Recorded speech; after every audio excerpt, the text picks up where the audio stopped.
Grow करता है, उसके ऊपर ऊपर अगर आपको मार्जिन का इंप्रूवमेंट मिलता है, और सिंस इनके पास कैश फ्लोज आ रहे हैं, आप इनके डेप्ट को भी पे कर रहे हो, तो उससे फायदा क्या होगा, आपका जो यहाँ पे फाइनेंस कॉस्ट वगैरह उन्होंने दिखाया है, देखिए जैसे अगर आप देखेंगे लगभग 56 करोड़ का इनका जो पूरा FY 26 में इनका जो बेसिकली इंटरेस्ट कॉस्ट लगा है, वो आपका धीरे धीरे कम होता हुआ दिखेगा।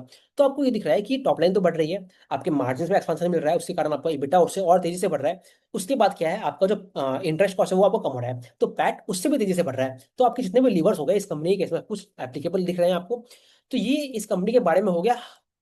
तो अब देखिए, तो इनका जो डेप्ट बाई इक्विटी है वो आपको दिख रहा है कि कंपनी का आपका कम होगा यहाँ से, क्योंकि इनकी कैपेक्स जो है वो आपके लग गए हैं। But having said that also, अब जो कंपनी है ना, कुछ मान लीजिए कुछ प्लांट की मेंटेनेंस वगैरह करनी है, कुछ नए इक्विपमेंट लगाने हैं, तो उसके लिए कुछ 15 से 20 करोड़ इनको कैपेक्स हर साल करने पड़ेंगे, जो कि अगेन इनका इंटरनल एक्रूवल से आ सकता है। तो वो चीज़ है। अब जो जिस तरह से इनको डिमांड दिख रही है, अगर वो डिमांड सस्टेन रही, तो इनको भविष्य में कैपेक्स करने की जरूरत पड़ सकती है। तो जब वो चीज़ आएंगी तो अगेन वो कंपनी के लिए अच्छा है। बाकी कंपनी